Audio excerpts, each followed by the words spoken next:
आज दिन कुछ अलग सा खुश था। बच्चे खेल रहे थे, हंस रहे थे और मैं उन्हें रिकॉर्ड करते हुए बस एंजॉय कर रही थी।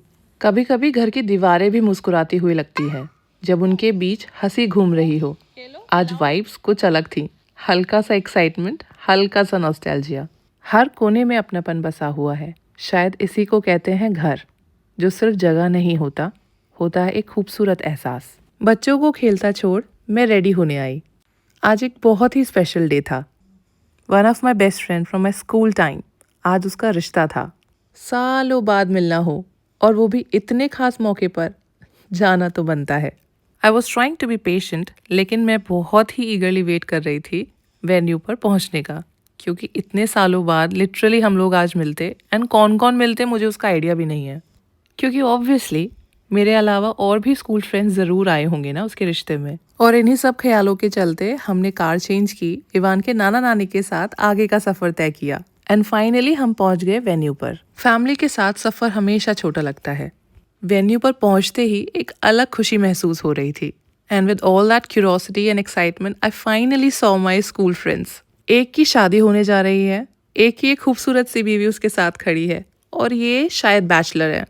इस व्लॉग को देखने के बाद I am pretty much sure इन सब दोस्तों के लिए भी रिश्ते आ जाएंगे।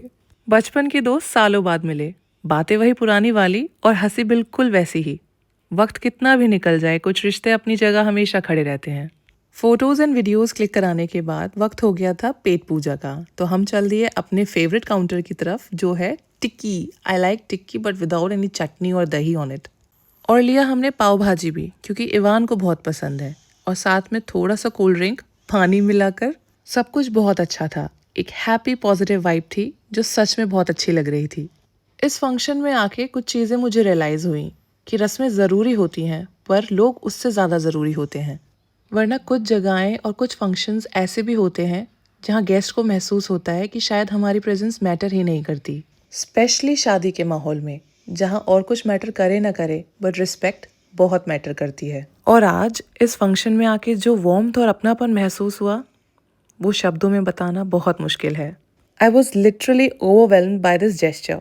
ग्रूम टू बी ने इतने बिजी शेड्यूल में से वक्त निकाला, हमसे बात की और स्पेशली इवान का इतना ख्याल रखा। Really touched. It's not about कि वो मेरा बचपन का दोस्त है तो उसका ऐसा करना बनता है। इट्स अबाउट आप किस रिश्ते को कितनी तवज्जो देते हैं। और बस इन्हीं सब बातों के बीच इवान अपनी ही दुनिया में मस्त था।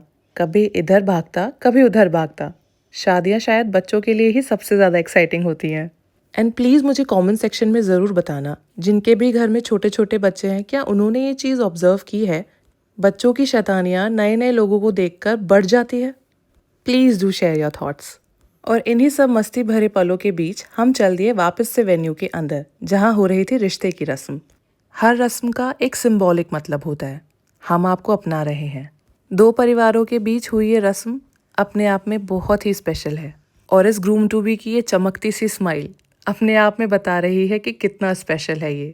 बाहर से देखो तो सब सिंपल लगता है, कुछ लिफाफे, कुछ रस्में, कुछ मुस्कुराहटें, लेकिन शादी की असली फाउंडेशन शायद यहीं से बनती है, जब दो लोग नहीं, दो परिवार एक दूसरे को एक्सेप्ट करते हैं। और ये खास इसलिए भी है क्योंकि इस रस्म में छुपा है एक साइलेंट प्रॉमिस। मुझे हमेशा लगता है रस्में तभी खूबसूरत लगती हैं जब उनमें फॉर्मेलिटीज से ज़्यादा फीलिंग हो, और आज वो फीलिंग थी, वो वार्मथ थी, और वो रिस्पेक्ट भी थी। और शायद इसी वजह से ये रिश्ते की रस्म सिर्फ एक रस्म नहीं, एक खूबसूरत सी याद बन गई दिल में। इसी के साथ हमने हंसते मुस्कुराते वहाँ से विदा ली और चल दिए अपने घर की तरफ। रास्ते की हल्की सी थकान पर दिल में सुकून लेकर हम पहुँच गए घर।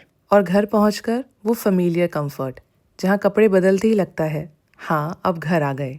आज का दिन सिंपल था पर मीनिंगफुल था। शादियाँ हमें याद दिलाती हैं कि रिश्तों को बस निभाना नहीं, महसूस भी करना होता है।